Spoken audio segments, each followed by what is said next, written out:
तो साइड पे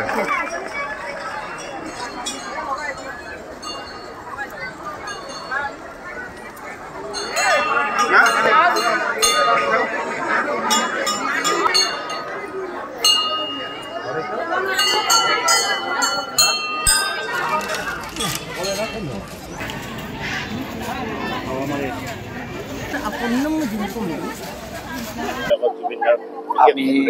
প্ৰত্যেক বছৰে আমি সেই তাহানিৰ দেউতাৰ দিনৰ পৰা আমি আইথানত প্ৰত্যেক বছৰে সেৱা ল'ব আহোঁ আৰু এই বছৰো ঠিক সেইদৰে আহিছোঁ ল'লোঁ পৰিয়াল আমি চবেই ইয়াতে এই বছৰ খুব ডাঙৰ দুৰ্ঘটনা এটা হৈ গ'ল আমাৰ গোটেই অসমত আমাৰ প্ৰিয় সকলোৰে হিয়াৰ আমঠু জুবিন গাৰ্গ তেখেত আজি নাই ভাবিলেও কষ্ট হয় নাই বুলি তথাপিও তাৰ মাজতো তেখেতৰ আত্মাৰ শান্তিৰ প্ৰাৰ্থনা কৰিছোঁ আমি ইয়াতে এটা শ্ৰদ্ধাঞ্জলি জনাইছোঁ তেখেতে য'তেই থাকক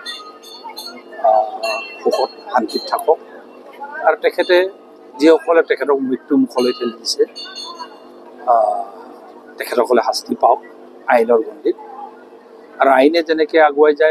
যাওক কিন্তু অসমীয়া জাতি অসমীয়া মানুহে চিৰকালৰ কাৰণে যিসকলে তেখেতক মৃত্যু মুখলৈ ঠেলি দিছিলে তেখেতসকলক কেতিয়াও ক্ষমা নকৰে আৰু ইয়াৰ মাজতে যেনেকৈ তেখেতে এটা সপোন চাইছিলে সুন্দৰ অসম এটা শক্তিশালী অসমীয়া জাতি প্ৰগতিশীল অসমীয়া জাতিৰ কথা যেনেকৈ তেখেতে ভাবিছিলে খাটি খোৱা মানুহৰ কথা তেখেতে বিশেষকৈ বেছিকৈ প্ৰাধান্য দিছিলে তো আশা ৰাখিছোঁ তেখেতৰ সপোনবোৰ অসমৰ ৰাইজে সকলোৱে লগ খাই পূৰণ কৰে আৰু দেৱী মায়ে চবকে শক্তি দিয়ক এই দুখৰ দিনতো তাকে কামনা কৰি আজি আমি সেৱা ল'লোঁ কলমজুৰি আমাৰ 2 নং চিলাগাঁও ইয়াৰ পৰা আজি 100 বছৰ গৰকিছে বুলি ক'ব পাৰে গতিকে আমি সাম্প্ৰতিক সময়ত যিটা পৰিস্থিতি সেই পৰিস্থিতিৰ ওপৰত লক্ষ্য ৰাখি আমাৰ মহান শিল্পী মহান গায়ক ভগৱান বুলি তুল্য তেখেতৰ পবিত্ৰ স্মৃতিত আমি শ্ৰদ্ধাঞ্জলি জ্বলাই আমাৰ সমগ্ৰ ৰাইজে যেনেকৈ মানিছে ঠিক তেনেকৈ আমাৰ এই 2 নং চিলাগাঁওবাসীয়েও এই পূজাস্থলীত তেখেতক আমি সম্বোধন জনাইছোঁ যাই নহওক তেখেতৰ আত্মাই সদগতি হওক আমি এয়াই কামনা কৰিছোঁ তাৰ বিশেষকৈ অতীজৰ পৰা চলি আহিছে প্ৰথম আমাৰ ষষ্ঠী দিনত স্থাপন হয়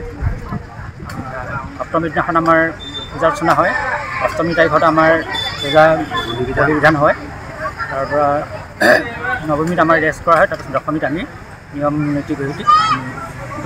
আমি যথেষ্টখিনি অনুতপ্ত হয় সেয়েহে আমি বিশেষ কাৰ্যসূচী ইয়াত গ্ৰহণ কৰা নাই তথাপি অনুষ্ঠৱীয়ভাৱে আমি সৰু সুৰাকৈ কিছুমান কণ ল'ৰা ছোৱালী